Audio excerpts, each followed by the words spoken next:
Good morning, or good evening, or just whatever it is wherever you are. I'm Steven, this is The Bookcase. You're watching the Bookcase review of Legion, The Many Lives of Stephen Leeds. To clarify, Legion, The Many Lives of Stephen Leeds is the collection of 3 novellas in the Legion series by Brandon Sanderson. Legion, published in September of 2012, Legion Skin Deep, published in November of 2014, and lastly, Legion Lies of the Beholder, published first in this compilation in September of 2018, then once more as a standalone novella in December of 2018. Before we get into things, let's start with the verdict. Do I recommend Legion: The Many Lives of Stephen Leeds? Yeah, it's pretty good. While reading Legion: The Many Lives of Stephen Leeds, I had what can be succinctly described as a pretty good time. The Legion novellas are fun and short romps telling their own self-contained adventures, except maybe for the third one. More on that later. While all 3 books certainly have their issues, these are mitigated by a striking premise, a likable cast, and a length that doesn't overstay its welcome. Legion: The Many Lives of Stephen Leeds isn't going to change the world, but it's a good time for the price of admission, and it's earned its spot on my bookshelf. Now, on with the show. Before talking about the book itself, I'd like to take a moment to explain myself and why I chose this book. After some conversations with my brother-in-law, as well as another watch-through of Super Eye Patch Wolf's video on bogus content creator courses, I decided I wanted to actually try to create something, if only for myself. My wife and I have long thought about throwing our hats into the booktube space, if only because we both like reading and talking about what we read. So I challenged myself to, in the space of a week, read a book, write a review on it, and then record that review with the tools that we had on hand in our little apartment.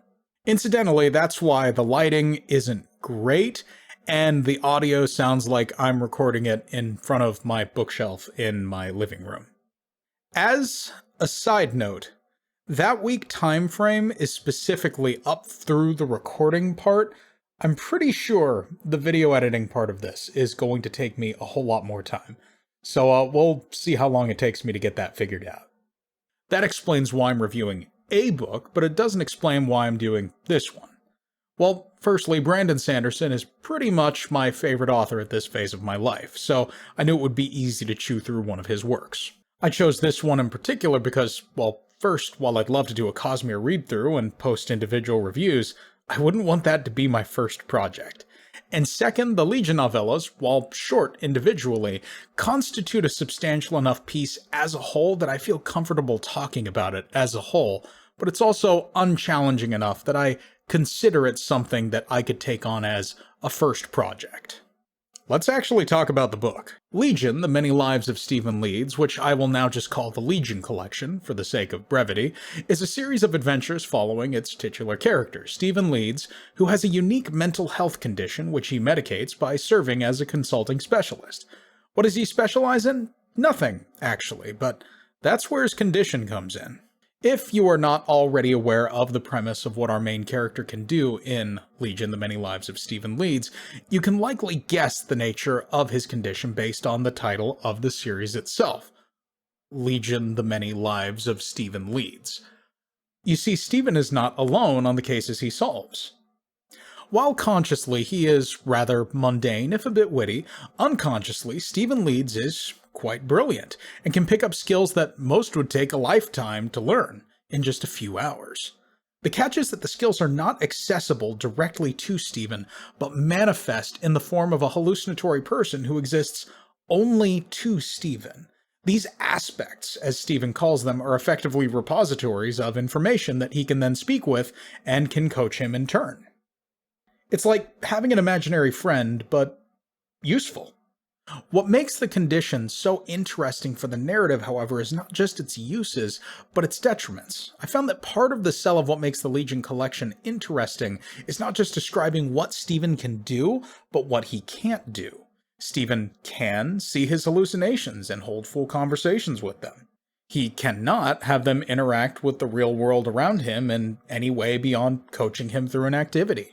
Stephen can have multiple aspects accompanying him at a time on any given case to access their expertise. He cannot have more aspects accompanying him than circumstances would logically allow. In essence, he can't fit more people in a car than there are seats in the car. Stephen can see his accompanying aspects going about their own activities around him, and even perceive them interacting with the real world in a pantomime-y sort of way.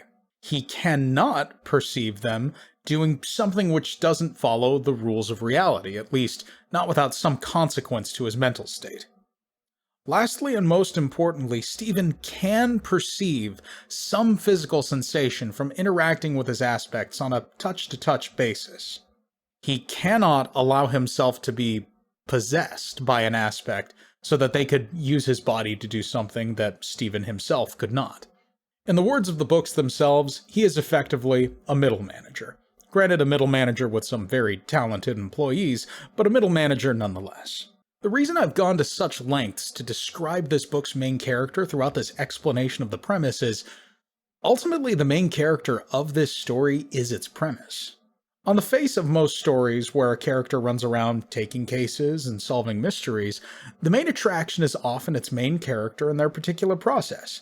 While Stephen Leeds is not what I would necessarily call a sleuth in the tradition of characters like Sherlock Holmes or Hercule Poirot, at least not in this iteration, the primary draw of these stories is unquestionably the way he utilizes his aspects to solve the problems presented to him and the problems posed to him in turn by those aspects existing at all.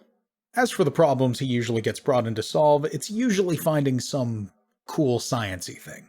The setting of the Legion collection is a 20 minutes into the future setting, a world not unlike our own, but featuring fantastical advances in technology our world hasn't seen yet. To that end, you could argue that a part of the Legion collection's DNA is being maybe a little bit sci-fi, but some would argue it's more science fantasy.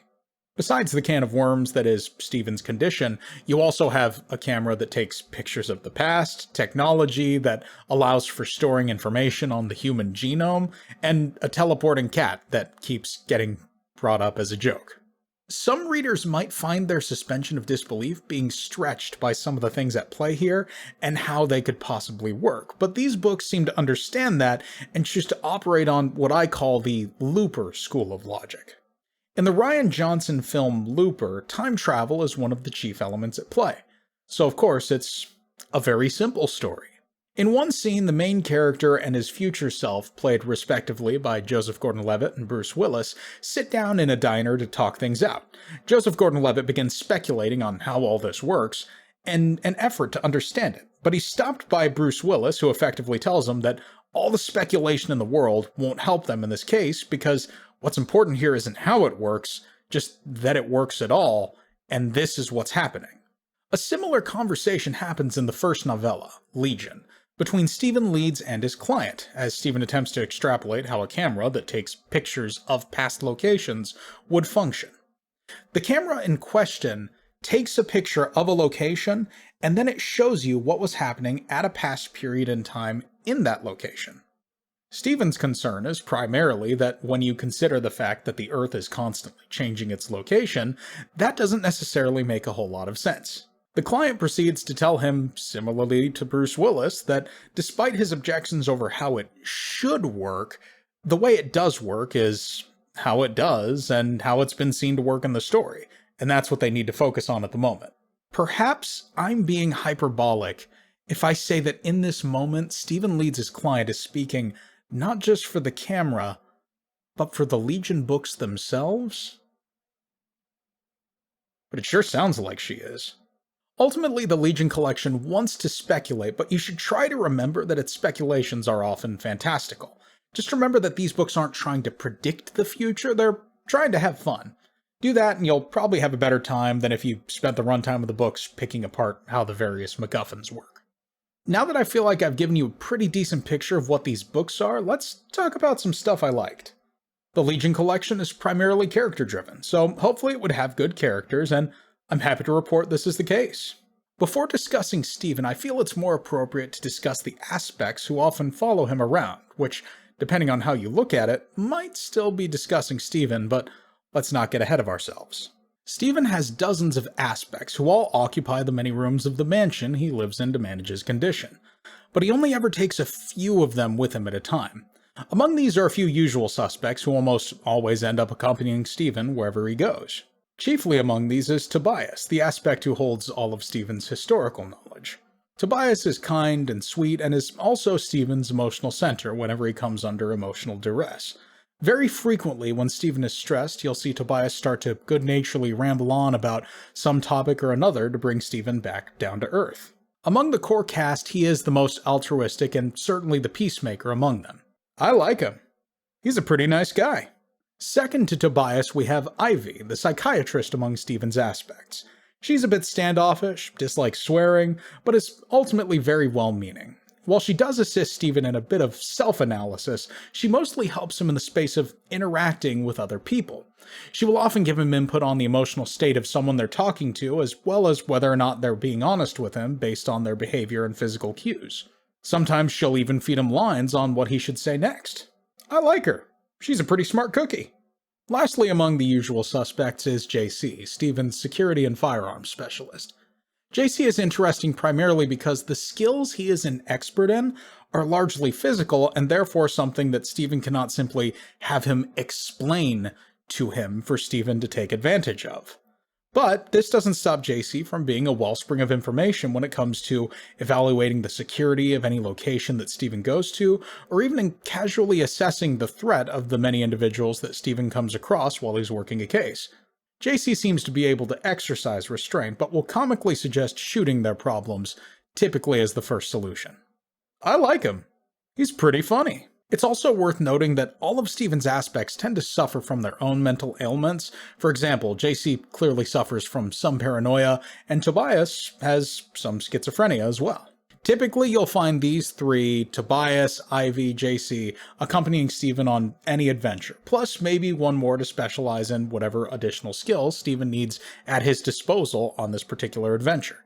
This leads to a pretty appealing formula, where you have a core cast of characters who are all pretty well designed to play off of each other and against each other in entertaining ways. Even the characters just discussing whatever their next course of action is going to be is pretty typically amusing, if a little overwhelming for our protagonist. Speaking of, let's talk about him. Stephen as a main character in a smart person solves a difficult problem story is a bit of an outlier because he is not himself the smart person. He just has access to all the smart people whose expertise he needs to pull from to solve the difficult problem. Most of the time, if you asked him and got an honest answer, he'd probably just tell you if he could be a normal guy and not have to deal with the stuff he has to deal with, he'd do that. He'd absolutely take you up on that. Although other times, he's not so sure about it. Probably the most compelling part of the story and its premise to me is Stephen's many methods in his day-to-day life for coping with his condition. Even though he's aware of the fakeness of his aspects, his mental condition suffers if he doesn't accommodate them in his day-to-day life. As I mentioned before, he lives in an enormous mansion. This is so that each of his aspects can occupy their own space in the mansion, even though in reality, almost every room in the mansion is just a relatively well-kept, empty guest room that never gets used. It then follows to reason that he takes on the cases that he does to make the money that he does, because this is what he's got to do to finance his expensive lifestyle, which is for the purpose of medicating his condition. And even that has varying degrees of success. One of the things alluded to in the first two books and then focused on in the last book is the risk of Stephen losing control and what happens when things start to fall apart. I like this idea. Throughout the books, Stephen is not presented as someone who is unaware of his condition or even as someone who's unable to properly function because of his condition. He's portrayed as someone who is very aware of what he looks like and how people perceive the things that he is doing, but he does the things he does because he knows that if he doesn't accommodate his hallucinations, his quality of life will then suffer. So it's interesting to see when his coping mechanisms suddenly stop working. We'll come back to more of that when we talk about Book 3 specifically. A last thing I enjoy, which I know will be a take it or leave it thing for a lot of people, is Brandon Sanderson's writing style. Brandon Sanderson's prose is something I've always found to be characterized by two things: its effectiveness and its consumability. Sanderson is very good at communicating just enough information on the page for the reader to understand what's happening, and leaving just the right details open for the reader to fill in themselves what those details are. The result is a writing style which, in this case, communicates exactly the amount of information that we, the readers, need to paint a vivid picture of what's going on, while at the same time maintaining the rapid pace which makes these books such an effortless read. I understand why someone who prefers a more descriptive writing style of prose might not enjoy it how I do, but I think for this kind of story especially, Sanderson's writing style it's really a perfect fit. With that out of the way, let's talk about some stuff I didn't like. One thing I could see some readers not enjoying, and which I'll admit I rolled my eyes to a couple of times, is occasionally there's an overly wittiness to some of the banter. There's sometimes a fine line between the organic nature of just conversation between friends and everybody suddenly developing the disposition of a stand-up comedian. I will say, however, this is something which is at its worst in the first installment, and that I believe is something that improves over time. It's worth noting that the first book was originally published in 2012, and I might be singing a different tune if I were looking at it then. In truth, the overall taste of media consumers has only started turning against this style of ultra-witty character banter in the last couple of years or so. But this would have been right at home in a media landscape where Marvel's The Avengers had just come out to earth-shattering success. Another less defensible criticism I have of these stories is honestly the pacing. The Legion books all happen very quickly. I would say your average reader can probably knock out one of them in less than 2 hours, maybe 90 minutes if I'm being generous, and less than that if you're a fast reader. The books that result from that often end up feeling like we haven't sufficiently explored the story by the end of it, and I think this is most apparent once we get to the climax. Sanderson fans may be familiar with the term Sanderlanche. One of Brandon Sanderson's strongest qualities as a writer is typically the structure of his plots. He meticulously sets elements up and seeds them through his story, and eventually he brings these elements all together in a dramatic finish. In short, a Sanderlanche is a Brandon Sanderson fan's way of referring to the particularly satisfying climaxes that Sanderson tends to build into his stories. And while I see the elements of a Sanderlanche in these books, I'm sorry to say that these climaxes just often don't do it for me. The nature of the pacing in the Legion novels is often not too different from that of your typical novel.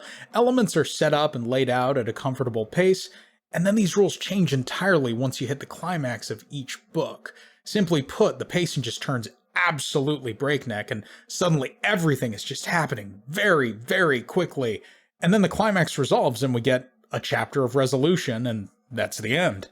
You might say this problem is apparent both on a macro level and a micro level, as I have similar feelings about the third novella in the context of the collection as a whole. Lies of the Beholder is intended to serve as a climactic send-off for Stephen Leeds, and is kind of intended to wrap up his story with maybe some openness for the future. But it's a very fast story, and I might go as far as saying the whole thing just feels a little bit rushed. The third book of the series takes the tone from a fun romp to a high-stakes thriller, or at least high stakes for our main character. Things get pretty serious pretty fast, and Stephen's mental state is deteriorating throughout the story. The issue I'm finding is that the primary theme that seems to be at play here, that is the distinction between reality and fantasy, and the blurry place that line falls for our main character, doesn't feel like it's been sufficiently expressed and explored by the end. It just, just maybe, the third book should have been a two-parter. That leads us to the part of the review I'm just calling extraneous discussion. These are thoughts I had that don't really fall into the pros or cons camp, but are just things about the work that I think are interesting to talk about. In this case, the potential for televised adaptation. You see, the structure of the Legion books almost feels like the blueprint for a season of television. The first book is the pilot episode, the second book is your standard episodic adventure that's just sort of self-contained, and the third book is basically a season finale. In retrospect, this is probably why I enjoyed the second book the most, because it's the book I believe most accurately captures the appeal of the series, since it's just a one-off adventure with these characters who are very enjoyable characters to hang around with. I might go as far as saying that these novels, the first one in particular, may have been written with the intention of being pitched as a television show. Honestly, I think it's a pretty good pitch. It's got a strong hook in its premise, a good setup for episodic cases and mysteries for the cast to take on, and most interestingly, the core premise allows for changing out of the cast at will, or even having a one-off aspect in an episode played by a guest star. The premise of the Legion stories themselves are sort of a cross-section of existing genre tropes as well. We've seen shows where a neurotic sleuth solves complicated problems, and we've seen shows where a team of specialists get together to do something impressive. The Legion collection takes these two core premises and sort of merges them into one. Like, imagine if Adrian Monk had a bunch of imaginary friends who helped him solve mysteries, and those imaginary friends just happened to be the cast of Leverage. It's like that. Basically, I'm saying there is an audience for this thing. It absolutely exists. And if you made the right kind of adaptation, they would eat it up wholeheartedly. Lastly, let's discuss a claim I found to be not necessarily valid, but I did find it to be interesting. The Wikipedia page for Brandon Sanderson's Legion has a claim listed in it that one of the reasons it has been overlooked for adaptation is its similarity to the Marvel series on FX of the same name. For simplicity, we're just going to call that one Marvel's Legion. Now, we're going to view this claim with a grain of salt, partially because Marvel's Legion has been concluded for a while now, and while I understand it was good, it's not exactly something which is still highly present in the current public thought space. Moreover, if we look at the source cited for this claim on Wikipedia, it takes us to a Reddit thread discussing the initial trailer for Marvel's Legion. So, maybe not an incredibly reliable source? But just for fun, let's talk about it anyway. Namely that even if this claim were true, it would be kind of a dumb reason to not adapt the work anyway.